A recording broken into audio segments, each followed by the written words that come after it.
Is Chojuro really about to get bodied by this guy and these guys? But specifically this guy? Because he's charging in there too.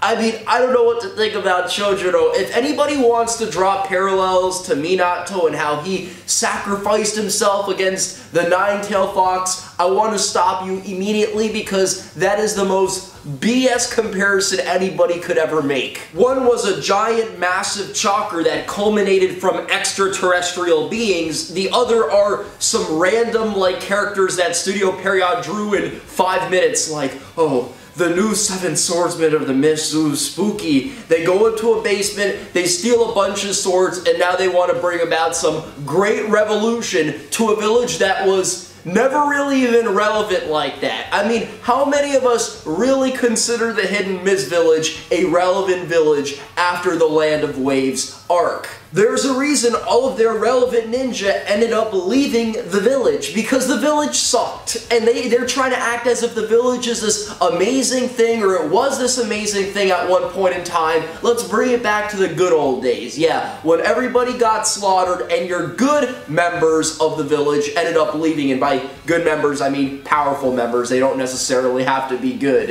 If Chojuro, the Rokudaime, ends up dying right here in this foggy area, caught up in all these strings with all these dudes coming at him, almost like crucifying him. I'm sorry, but like, I'm just not going to personally care, because it's like, dude, you're the leader of this village, and you're coming not only unprepared, you're coming unprepared with a bunch of kids. Like, Boruto is getting ready to fight Kagura, he's going to be outclassed, and then you got Sarada there underground with Raiga Kurotsuchi's daughter. Listen, we all love the fact that Boruto convinced Chojuro and Mei to, like, let them all be a part of this mission, right? Otherwise, why are all these kids on this mission to begin with, right? All of this is building up towards all this great fighting and all this great conflict. However, it also gotta make sense, and if Chojuro gets bodied right here, I'm sorry, you had it coming, you deserved it. Like, what were you thinking? Having all these kids come here, you gave away your sword the previous week episode to Kagura,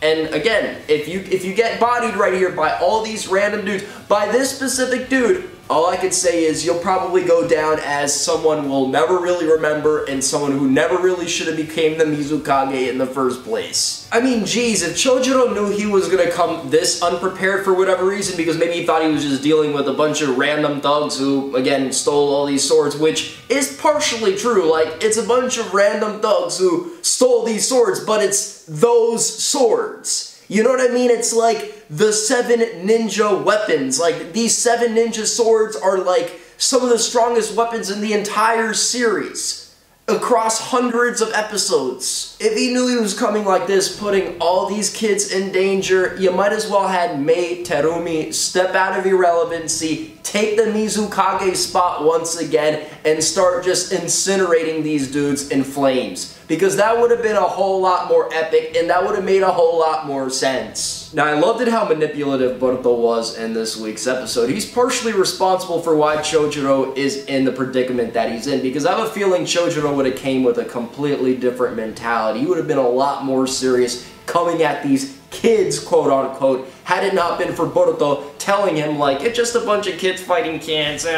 Because at the end of the day, Chojuro, like, he doesn't want to kill Kagura. In fact, he finds out that all these swords are missing with the previous Mizukage Mei, and he's struggling there, like, yo, this is my student. I don't know what his mentality was when it came down to selecting this unstable kid as the next wielder of your sword, which you're supposed to use during times like these, by the way. But nonetheless, we are where we are. He doesn't want to have to do it, but if he has to do it, he will, for the betterment of society, to protect his people. He will kill off all these kids, including Kagura, who now betrayed the Hidden Mist Village, who is now a traitor in the midst. But Boruto again watered everything down, and he came at Chojuro from the standpoint of, hey, I'm Kagura's friend, I know what's going on, I can be a part of the resolution, and if you don't let me be a part of the resolution, oh man, wait until the Hidden Leaf Village, they send some people out this way, and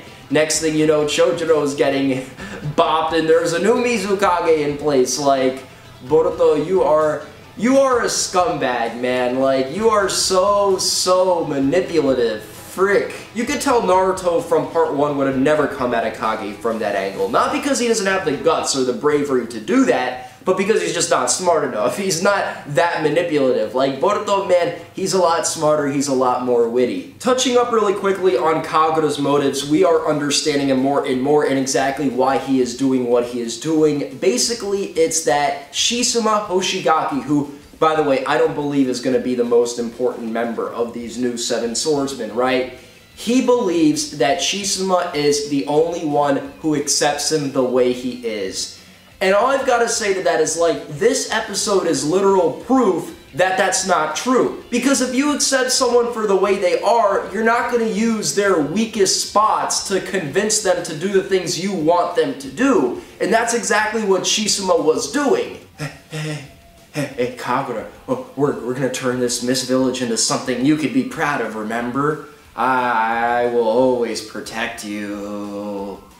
Like, come on, man. That's not somebody who cares or accepts you. That's somebody who's using you, and they're psychologically abusing you. That's the worst possible thing. I gotta say my favorite part of the actual episode was just Mitsuki and Suigetsu going back and forth, and you could tell they're going to be very vital in the future week's episode, specifically Mitsuki, who's now given the assignment to go save Boruto and the kids. Really, Mitsuki gonna come there and do Chojiro's dang job, the Mizukage's job, in his very own village, which is very sad, but I'm gonna be glad to see Mitsuki come in and maybe slide some snakes in a couple of booties. And I'm talking like 7 booties. Mitsuki's got snakes for days, he's got diversity of jutsu for days, he's even got Sage Mode, which, by the way, is an S-rank Hokage level technique. Something that, by the way, Chojuro doesn't seem like he has, aside from his sword, which he gave away.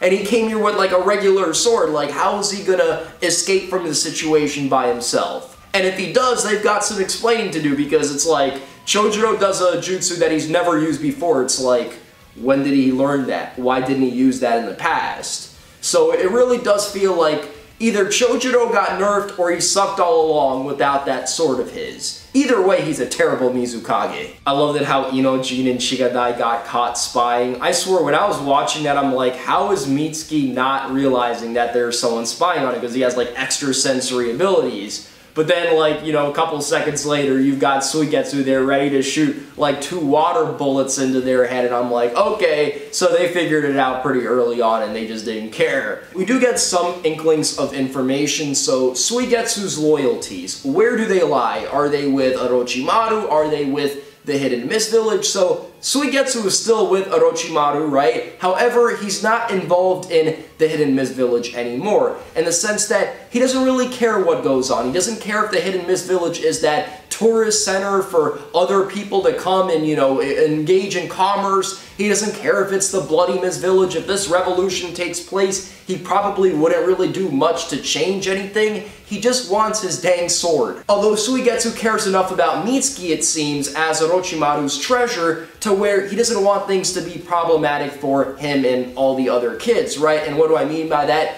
Basically, if the Hidden Mist Village Authority, or authority anywhere, constantly finds out about the connection between Orochimaru and Mitsuki, that makes things worse, right? Because they don't have the best reputation, and we're talking about loyalties that have nothing to do with the Hidden Mist Village. In fact, that could be problematic. Suigetsu does not have a good reputation in the Hidden Mist Village. Now, all in all, I've got to say, pretty enjoyable episode. What do you think about the romance between Shizuma Hoshigaki and Raiga Kurosochi's daughter? It really makes sense that this would be the couple and not that other crazy psycho that was there stringing up Chojuro. Like, I don't know, I don't see how anybody could get with her. She is absolutely crazy. Well, maybe like the big bald dude, like, maybe they'd make the perfect couple. It would be an abusive relationship for sure, but maybe they'd end up killing each other. Like, maybe we could hope for something like that. And do you think these guys are gonna last long? Or no? One thing we do know for a fact is that these events in this arc are going to be brought